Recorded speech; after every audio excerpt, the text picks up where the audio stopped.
Hola, buenos días. Mi nombre es Omar Hernández, soy enfermero jefe de piso de este hospital y les voy a dar el tema del proceso de enfermería, pero más que nada sobre la importancia de utilizarlo en la hoja de registros clínicos y cuál es la finalidad de sustentar todas estas vertientes o aristas de este método para llevarlo a cabo en unas cuestiones de índole de calidad y seguridad. Para comenzar hay que mencionar que es un método científico y sistemático que usan los profesionales de enfermería para brindar cuidados humanizados. Esto va a ser desde un enfoque holístico, visualizando al paciente biológicamente, psicológicamente, culturalmente, espiritualmente y socialmente. Estos cuidados también tienen que ser eficientes y centrados en las necesidades de cada paciente. Esto va a permitir organizar el trabajo clínico y asegurar una atención de calidad. No es lo mismo brindarle la misma atención por la patología de base que pudiera tener un paciente si la respuesta humana no va a ser la misma, y más adelante veremos en qué consiste cada una de ellas. ¿Cómo está conformado? Si bien decíamos está estructurado con base al método científico, esto está enfocado principalmente en 5 fases: la valoración, el diagnóstico, la planeación, la ejecución y la evaluación. Vamos a comenzar con la valoración, que es donde se recogen y analizan los datos sobre la salud del paciente mediante entrevistas, observaciones y la exploración física. Pero no solamente eso, ahorita vamos a ver varias aristas. Los datos subjetivos y los datos objetivos abren el panorama de la valoración y tenemos que saberlos distinguir o diferenciar. Los datos objetivos primeramente son aquellos que son medibles. ¿De qué podríamos hablar de datos medibles?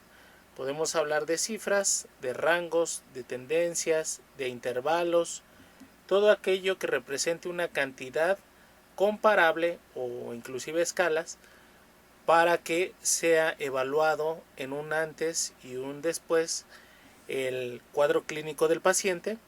Y de esto podemos hablar sobre los signos vitales como un claro ejemplo: la frecuencia cardíaca y sus rangos, la frecuencia respiratoria y sus rangos, la presión arterial y sus rangos, sus intervalos, la presión arterial media, ¿sí? Cuando ponemos a un paciente a ser monitorizado por un dispositivo no invasivo o invasivo, esos rangos nos van a generar alarmas si están muy bajos o si están muy altos. Estos datos son objetivos, ¿sí? Porque representan ciertas tendencias. Y los datos subjetivos pudieran ser todos aquellos datos que nos va a referir el paciente, como los síntomas. Por ejemplo, la náusea, la ansiedad, la tristeza. Aquí podríamos encontrar un dilema al evaluar el dolor, porque si analizamos esto, ¿qué podría ser el dolor? ¿Un dato objetivo o un dato subjetivo? Si lo analizamos de la manera precisa, serían las dos. Sería subjetivo porque el paciente nos está refiriendo la sensación de dolor. La intensidad que él evalúa, pues si nosotros le preguntamos a través de la escala de EVA sobre la cantidad de dolor que él presenta, del 1 al 10, a lo mejor él puede decir un 15 y se lo debemos de creer, aunque si bien es subjetivo también está siendo medible. ¿Sí estamos de acuerdo? Entonces aquí es importante analizar y saber diferenciar el uno del otro. En cuanto a los datos de información primaria y secundaria, a veces hay pacientes que nos pueden dar los datos, a veces hay pacientes que no nos lo pueden dar. En pacientes con apoyo mecánico ventilatorio, pues será difícil. Pacientes que llegan de urgencias, que llegan con datos de deterioro neurológico, también será difícil abordar esta obtención de datos primarios. Sin embargo, la información secundaria nos la pueden proporcionar los familiares, allegados o compañeros o amigos que estén con el paciente, o de la mano con la situación que se esté presentando a su ingreso, a su hospitalización, o alguna información adicional que pudiera no darnos el paciente de primera mano. Los indicios y las respuestas humanas son pues el cuadro clínico que va a presentar el paciente. La NANDA actualmente en su edición de 2024-2026 habla muy claramente que nosotros los enfermeros lo que vamos a evaluar son las respuestas humanas, todo lo que pudiera presentar el paciente. Y las respuestas humanas no solamente serían los datos que ya mencionamos con antelación, sino las respuestas humanas, ¿sí? Las respuestas humanas, ¿cuáles serían? La ansiedad, la tristeza, todo aquello que ya fue enfocado en primera instancia a partir de la afectación del holismo. Es decir, la afectación biológica pues nos va a dar datos del cuadro clínico, de la patología de base, el factor psicológico, pues situaciones en las que se ve familiarizado el paciente con su historia de vida, con traumas, etcétera. Y así podemos seguir. En el aspecto cultural, sus usos y costumbres, las creencias, los dogmas. En el aspecto espiritual, de igual manera, los dogmas serían retomados, las creencias. Y también en el aspecto social, cuáles son las relaciones que pudiera tener con sus allegados. A lo mejor no es muy buena, a lo mejor sí lo es, pero eso lo determinará la relación o el vínculo que se establezca o inclusive el apego que esté determinado por el paciente y sus allegados.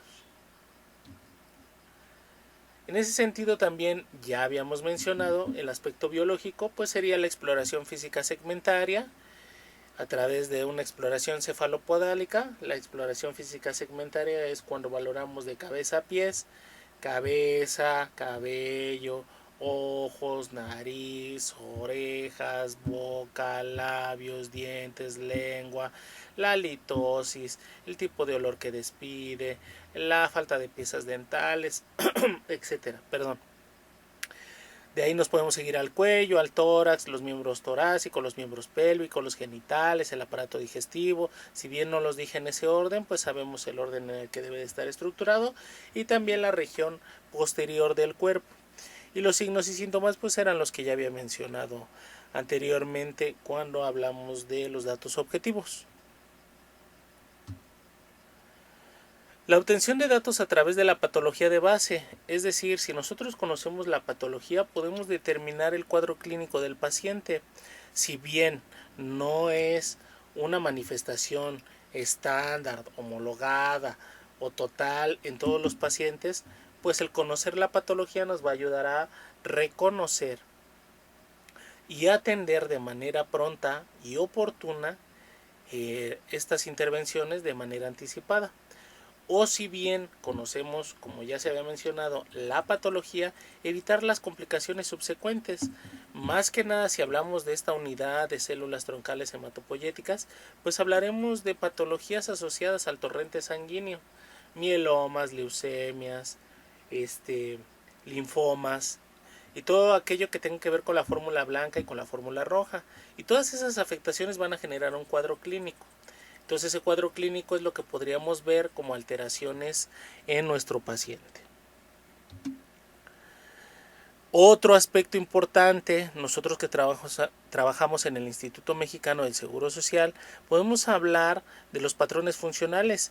Sin embargo, también hay requisitos de autocuidado, necesidades y otras formas de valorar de diversas exponentes de teóricas como Calista Roy, entre otras. Pero pues para la finalidad de esta presentación nos enfocaremos en los patrones funcionales de Marjorie Gordon, que sería el patrón de promoción, el patrón nutricional metabólico, el patrón de eliminación, el patrón de descanso y sueño, el patrón de actividad y reposo, el patrón cognitivo perceptual, el patrón de autoconcepto, el patrón de rol relaciones, el patrón de sexualidad, el patrón de tolerancia al estrés y el patrón de valores y creencias. Y si todo eso lo visualizamos en esa relación, también podríamos ver que se está abordando de manera holística al paciente, con base a esas perspectivas que ya habíamos mencionado. La valoración focalizada. ¿Qué es la valoración focalizada? Pues muchas personas no la conocen o no conocen el concepto, pero la realizamos muy frecuentemente en las áreas de hospitalización. La valoración focalizada es la valoración que se realiza en ese momento. Si un paciente se pone mal o se complica en alguna situación, la atención que vamos a brindar es sobre ese aspecto, ¿sí? Por ejemplo, si el paciente tiene fiebre o presenta fiebre en ese momento, lo que vamos a hacer es la administración de antipiréticos. En ese momento lo que está presentando el paciente es ese cuadro clínico, es ese indicio, esa respuesta humana, esos datos, ¿vale?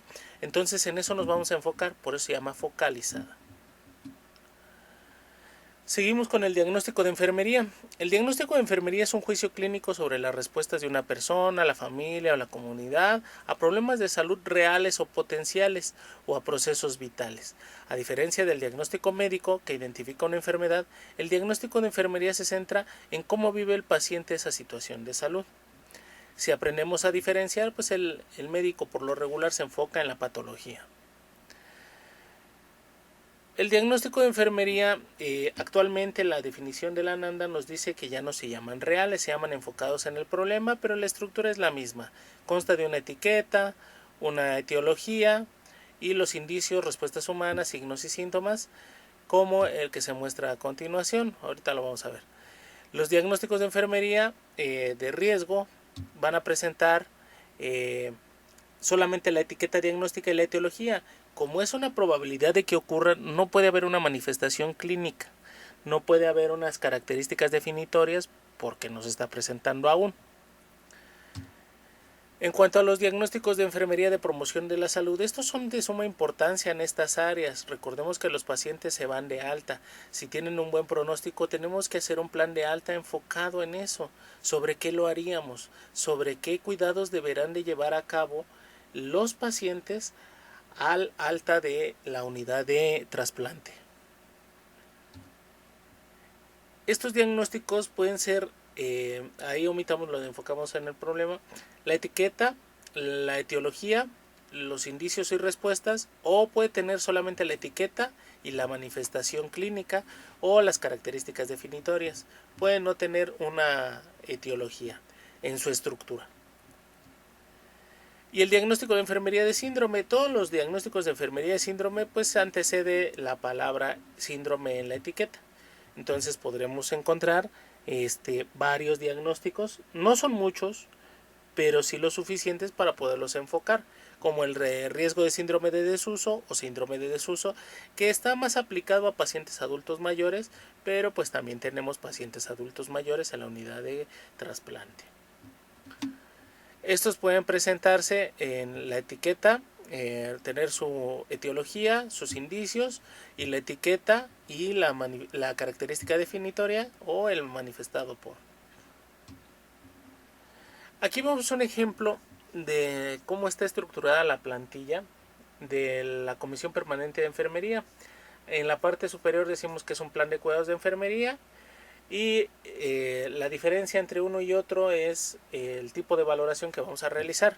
Sin embargo, la tendencia a evaluarlos es la misma. En cuanto al diagnóstico de enfermería, deberá de constar con su etiqueta diagnóstica, los factores relacionados o las condiciones asociadas, si es que las tiene, en cuanto a la elaboración. A qué dominio pertenece, la clase y su definición.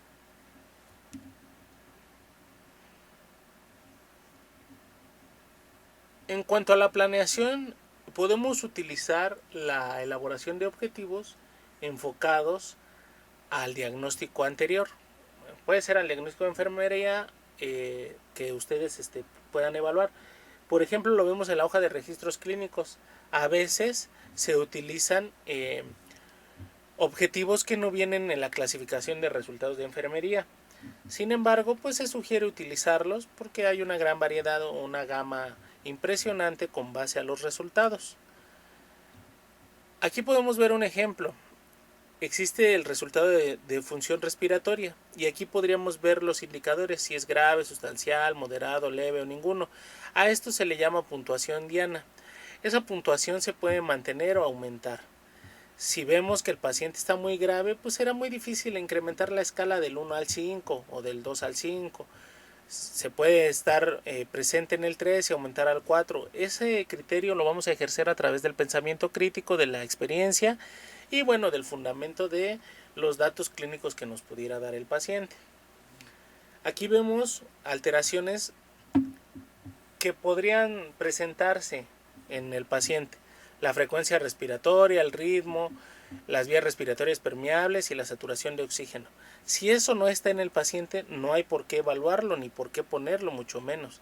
Entonces debemos de encontrar el indicador que aplique al diagnóstico y al paciente. En cuanto a la ejecución, pues se establecen las intervenciones y las actividades a realizar que tengan relación con las fases anteriores. Aquí podemos utilizar la clasificación de intervenciones de enfermería o algunas intervenciones pues que ya son establecidas previamente. Por ejemplo, en este tipo de pacientes, si el paciente tiene un patrón respiratorio ineficaz o alguna alteración de esta patología o de este cuadro clínico, lo que vamos a hacer, pues vamos a realizar procedimientos que nosotros ya conocemos, como el manejo de la oxigenoterapia, el uso de puntas nasales, vigilar el patrón respiratorio, la frecuencia respiratoria, la saturación de oxígeno, si acaso tomar una gasometría arterial, y eso es lo que se podría establecer como cuidados estandarizados, pero que no tienen una relación con la clasificación de intervenciones de enfermería. Entonces, recordemos que las intervenciones de enfermería son un conjunto de actividades. Si yo voy a establecer la oxigenoterapia como una intervención, ¿cuál sería el conjunto de actividades? Pues revisar la permeabilidad de las vías aéreas, monitorizar la saturación, revisar la frecuencia respiratoria, o bien si lo vemos con el esquema de aquí, en este caso, podremos realizar la aspiración de vías aéreas, ¿no? ¿Y qué va a hacer? Bueno, las actividades independientes pues serían las que se presentan ahí a continuación. Hiperoxigenar con oxígeno al 100%, dejar al paciente conectado al ventilador. Este caso es un caso ficticio, no está aplicado para el caso que vamos a presentar ahorita. Sin embargo, aquí lo ponemos como ejemplo para que se vea reflejado. Recordemos bien que las intervenciones contienen una clase, un campo, que es lo que nos va a ayudar a servir para buscarlos y obtener esa relación con los diagnósticos y los resultados. Aquí la fundamentación científica sería el por qué hacemos las cosas, por qué hiperoxigenamos al paciente con el 100% durante 30 segundos. Bueno, pues el ejemplo sería básicamente evitar que al desconectar el ventilador el paciente desature rápidamente. Entonces, si lo mantenemos bien ventilado, pues vamos a evitar una caída brusca de la saturación de oxígeno. En la evaluación se llevan a cabo la medición subsecuente de las intervenciones realizadas y se aumentó o se mantuvo la puntuación diana. Se realiza una nueva revaloración, es decir, un nuevo proceso de enfermería, lo que va a dar un proceso cíclico que denote la mejora del paciente o ayude a disminuir complicaciones o desenlaces funestos. Esto no siempre va a ser posible. Cuando el paciente pues fallece es porque ya hubo complicaciones previas de años, complicaciones ya graves o que han resultado, que han afectado significativamente su estado de salud. Entonces lo que nosotros tenemos que buscar es el confort, el holismo, la situación de encaminar al paciente a un mejor pronóstico de salud. Ahorita en este momento les vamos a dar un caso clínico para que ustedes lo desarrollen y analicemos lo que pudiera generar alguna duda en cuanto a esta presentación. Para la finalidad de este tema es muy corto, si bien es así, se van a aclarar las dudas posteriormente y ahorita nos vamos a enfocar en realizar el caso clínico que se les proporcionará. Bueno, por el momento y por mi parte es todo en este momento y espero verlos de manera presencial. Saludos.